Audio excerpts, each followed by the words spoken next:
Hello, everyone. Welcome to episode two of House of Cure presents Doc Talk.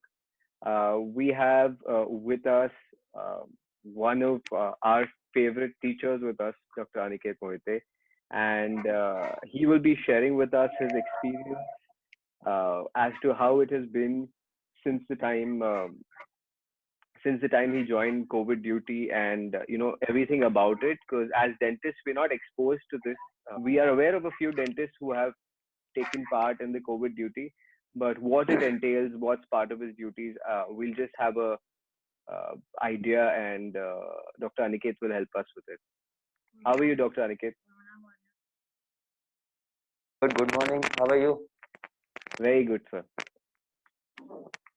So, tell us, how did you come across this opportunity, and how did you decide that okay, now I need to be part of this war against Corona? Okay, so it's a story for me. I mean, it's one of those days of my life when I decided that I need to prove or I need to do something. The tag before my name, the prefix, has to place somewhere in my life. It was 50 days at my place. I have a place where I had isolated myself because I wanted to stay away from my family because there were some elderly people and also some kids. Me being into the practicing field, I couldn't be around them. So I had Right. isolated myself. And one fine day, I just went down to get some stuff and I got to know that someone's positive in my building. So that just struck me like if I am getting positive staying at home, then it's of no use me being on the medical side or on the professional side where we need to Right. handle the healthcare segment. So that Right. day I decided I need to do something. And one fine day I just got a call from one of my very dear student and friend, Dr. Abhishek Mistry. He Okay. told me that there are people required for doing any kind of job. So I stepped up and yeah, it was difficult to move out 52 days at my place locked alone, Yeah. and suddenly I'm exposed to the pandemic world. Yeah. And in full force, I assume, since you're Yeah, on duty. That's yeah, that's amazing.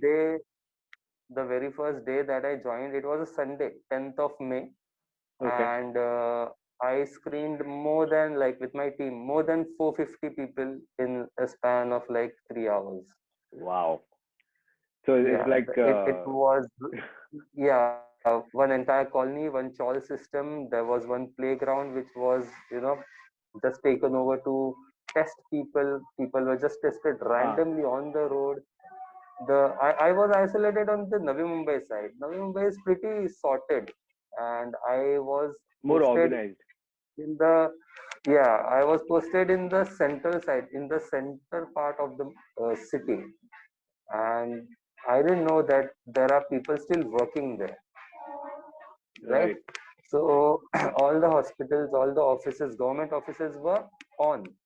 So people were coming in, and plus people staying in and around those residences, they are also out. So it was difficult for me to see. Like for 50 days, I was seeing what like 10 odd people's faces, and Mm-hmm. suddenly I was exposed to around Four 450 plus 450 people. people.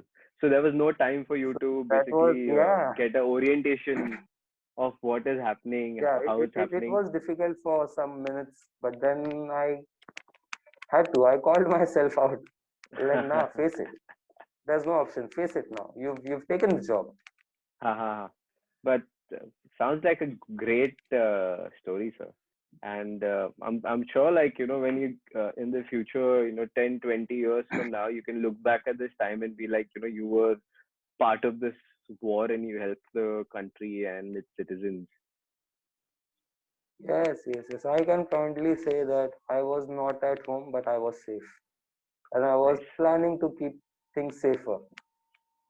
That's amazing, sir. So, how does it work with you? How is your schedule set as of now?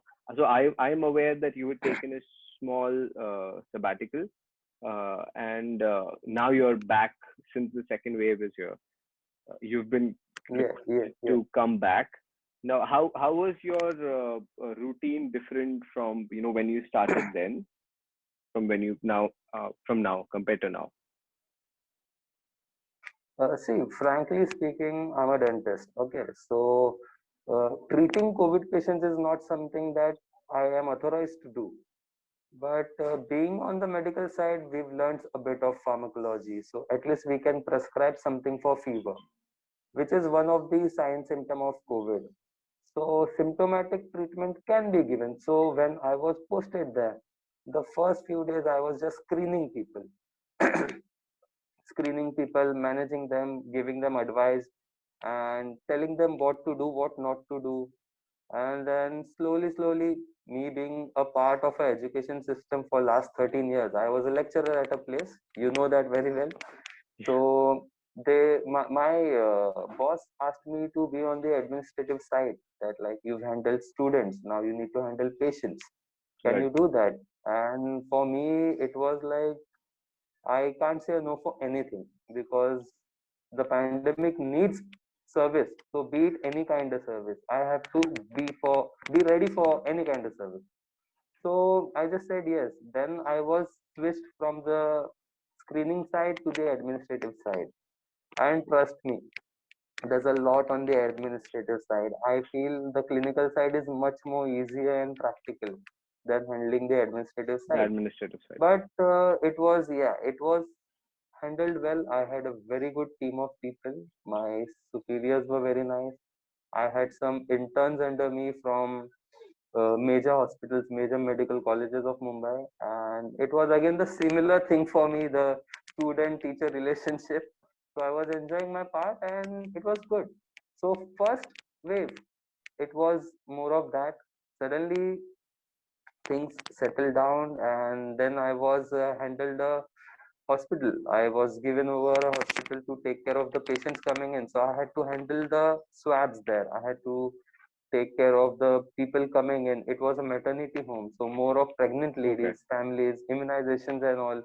So kids ranging from a month-year-old to 16-year-old adolescent, they used to come. So it was difficult for seeing those kids being exposed in such an area in a Yeah. hospital.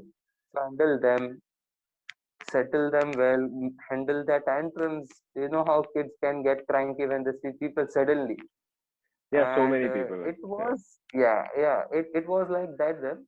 So I managed my hospital well, and things were completely reduced. Like where we were getting 30, 40 cases a day, it came up to a single patient a day. So which was Wow. very nice. And then I was relieved of duties. I was like, yes, my job's done. I'm satisfied with the work, and now I should take a break. So I took a break for a month, and it didn't really settle there. Now it has shooted very badly. I mean, it is 250, 200, 300 cases a day now. A day. So yeah, a day. Where I am handling right now, yeah, it's like that. So they called me, they asked me, they like, can you come back? And it was again, I can't say no. I went there. It's your So duty. right Yeah. now I'm handling the patients in the night time. I am having night duties, Okay. but at times it goes up to 16, 17 hours a day. And that's a toll 16, on the 17 body hours a and day. mentally also. Yeah, yeah. Because we are really short of doctors. We are really short of manpower. It's happening in a country where there are so many medical colleges, students coming Yeah. out. Yeah, people, we are short Really of unfortunate. Yeah. It's really medical unfortunate. professionals. So now, so But compared to it's the going, it's uh, going good. Yeah. so first wave and second wave, now we all know second wave is hitting us with a lot of patients and a lot of positive cases. But so are we better prepared to face the second wave? Because in the We are first wave we better were prepared. In the first wave, what happened, Karan, was there were lesser number of patients, and infrastructurally we were sound. Now the rise is so much that the demand of infrastructure, hospital beds and stuff is not matching up to the requirements. It's difficult to handle admissions. Like I'm handling the admissions for the night time. There have been cases where people take home isolation for the day. I mean, they are pretty fine in the day, but around 3 o'clock in the night, their condition worsens, and then they call for hospitals, and it's difficult for any person to get Right. hospitalized during the night time. In a Absolutely. daytime we have manpower, we can manage things. So nighttime there is a specific team which is working, so it gets a toll on the team. Like I am single-handedly handling 3 4 calls at a time, so it gets difficult. Daytime it's easier. So if we increase the number of beds, we can manage the patients easily, but Better. the rise is not stopping. It's just going on and on and on. So I would say that it's not a second wave. It is the first wave exaggerated. The first wave which has strucken very severely. The first wave never ended. The lockdown ended. Yeah, people came out, and the Right. spread is more Right. now. And you think that can be the reason, right? The second wave has, I mean, sorry, the exaggerated Yes, first wave, yes, as you yes, put it, that's probably the yes, reason yes. why it has happened in the first place. See, more the number of people, more the number of surfaces, more the number of contacts, and the virus can spread easily. The virus is bound on humans to survive. That is also a living thing, a being which is trying to Right. survive Right. Right. in the world. Yeah. So the And so, host, what do you think more the about host. what do you think about the new strain of virus that they're talking that, oh, now we have a new strain that's coming? I have Yeah, you been definitely. seeing more of the new strain in your the second time that you're back on duty?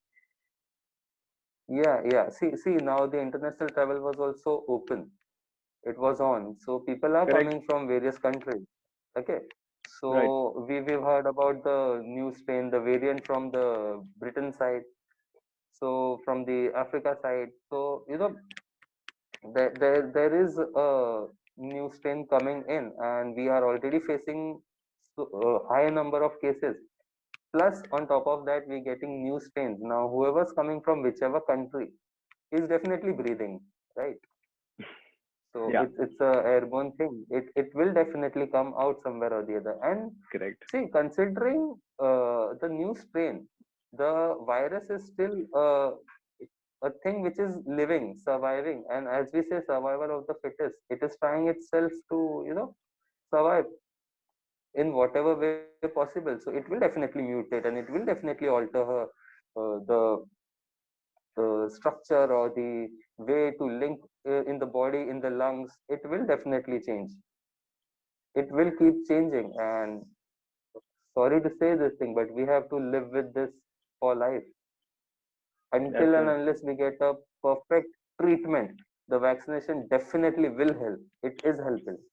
I just took right. my second jab yesterday, Okay. but till the time we don't get a foolproof treatment, we have to take care of all possible protocols, and we need to get vaccinated. So, and what are your predictions about the second wave? You think we'll be, you know, we'll go into like a more severe lockdown, or do you think we'll have stricter regulations in place? What do you think is going? What are the days, that we are about to see? What are your thoughts on that? See, lockdown is totally a government decision that we can't really discuss. We can just have a chat over it, but Correct. definitely the government is thinking about lockdown or severe restrictions and some more restrictions in and around our places. But it is the people who need to come up with a solid sense. Be the government taking the decisions with us, without us, against us, for us. But I think we as humans, we as citizens, we should be more civilized, we should be more socially responsible, and we should take care of ourselves as well as the people in and around us, be it family or be it anyone. Like I've been Right. traveling for some days now, And since the day that travel has been open for the general public, it's again back to square one where the pre-pandemic era was. Yeah, People are still unfortunately, I see commuting as buses if there's completely nothing. There's packed, nothing at and all. yeah, Yes, yes, yes. I don't understand what are kids doing in the train. I mean, I can understand they are really bored at their places, but it's not something like a picnic mode. It's still a pandemic mode. The pandemic has not ended. Only the restrictions have ended. absolutely, absolutely. So So we can't stop it, but at least we can somehow resist ourselves from spreading. So I yeah, feel it's better to stay home, stay safe. right. So what do you think? What have been the challenges that you have faced in your personal life, or the sacrifices that you had to make now? If there's any other dentist or any other medico who's planning on joining the COVID war and wants to know, probably the procedure of it, and also what have you faced on a personal front. I can imagine it might be a great feeling to be part of this COVID war and help the Yes, nation, yes, but yes. everything comes with its own set of compromises, your own set of sacrifices. What Totally, has totally, totally. How has that been for you? See, I will answer your question in relation to joining the war. First, It's yeah. like you want to just jump into the field. It's simple. It's simple. We are still short of a good number of people. So I'm working with the corporation right now, and trust me, the corporation has made sure that not a single employee under their unit, under their firm, under the corporation is left out in fighting the virus. There have been teachers, there have been math teachers, there have been history teachers, there have been science teachers who are working on COVID duties. They are Right. talking to the patients, their relatives. So, the corporation is taking in any person who is ready to work, who's just ready to work, come, work, help us, help the nation, and finish off. So it's like that.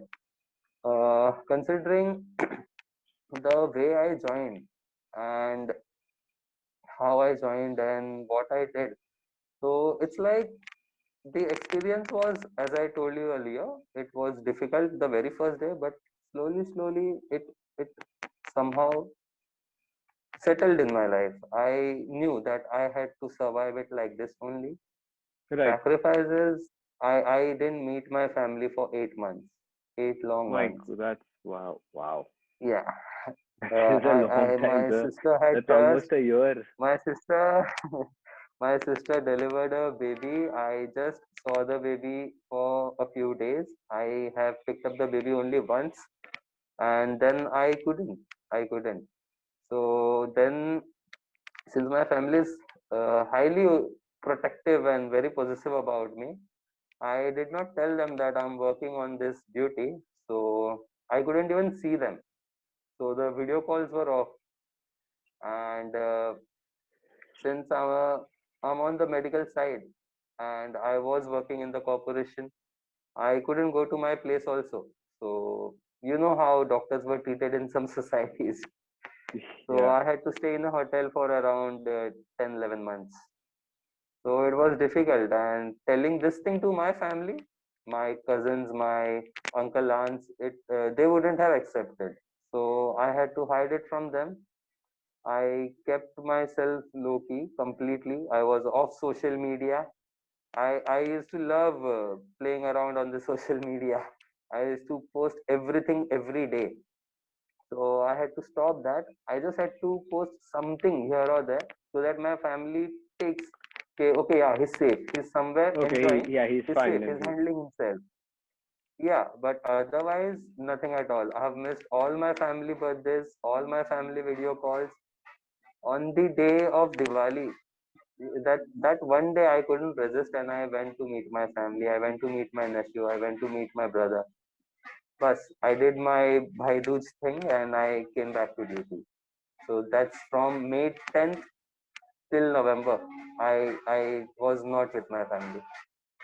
Wow. It was difficult, but yeah, had to handle it. That's what the duty called.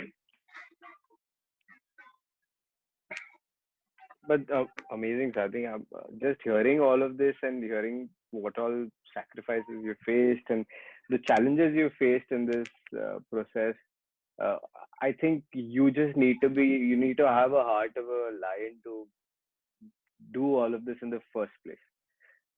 I think I, that I becomes feel like, I feel the I feel the pandemic made me more stronger. I used to feel that I'm strong, but seeing things in and around, I'm working at a place where it's so difficult. There are people staying on the roads, and it's very difficult. People have come from other states, other countries for treatment. It's in the center of the city. I can't take names of the places and the no, no, institutions that that's I'm not seeing, necessary. But they've come but from other countries. yeah, yeah, and yeah, for treatment, and they're staying just on the roads, and it's so taxing mentally. I'm staying alone at my place. I can't, see people staying in a small place, sleeping on the benches. I was tracking one patient, and I had to trace his contacts. I found out there are 27 people staying in one room, 180 square feet, Oh my 27 God, people.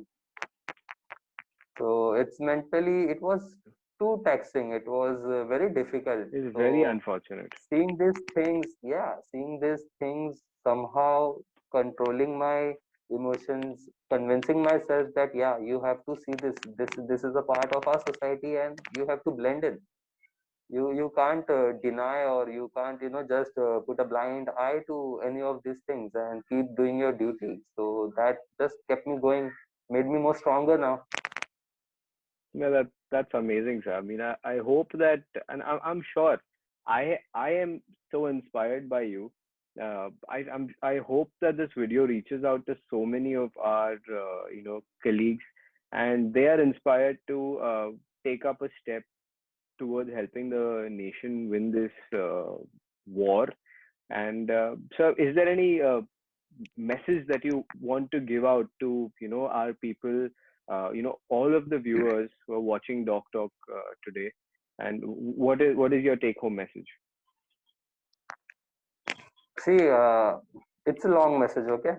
uh, I'll tell you, the day I joined, it was Mother's Day.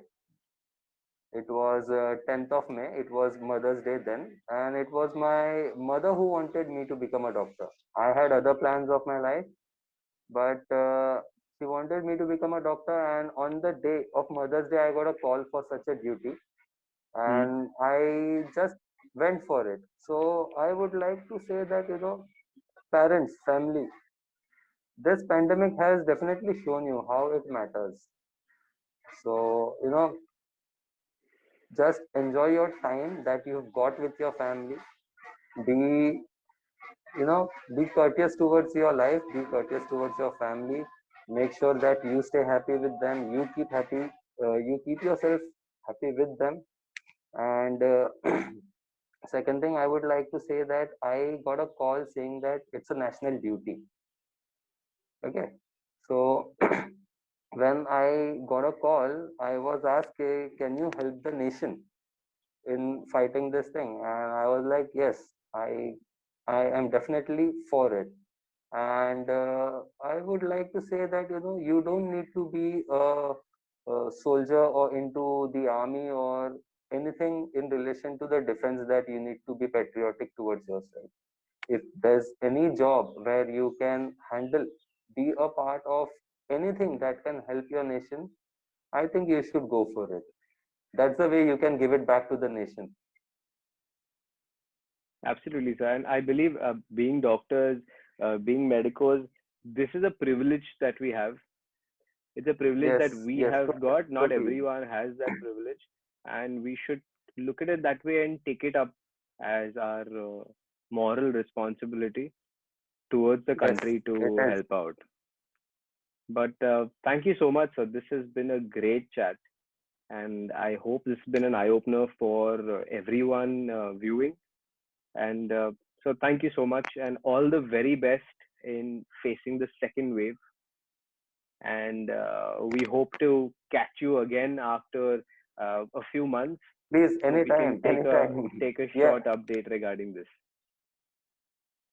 I hope when we meet next time, we discuss the end of the pandemic and not the exaggeration of the second wave or the third wave, but we discuss how beautiful life can be post pandemic. Absolutely, sir. Thank you so much, sir. Thank So you for I'll get joining back. us. Yeah, I'll get back to duty. Yeah, and you stay home, stay safe, do your duties, work wherever you are working with protection from others also, Right, and make sure that you stay safe and keep smiling. As a dentist, we need to keep smiling. right.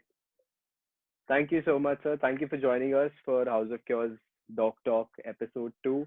And we'll see you again. We'll chat with you again in a few months' time. Thank you so much, sir. Take care. Have a nice day. Bye. You too, sir. Bye.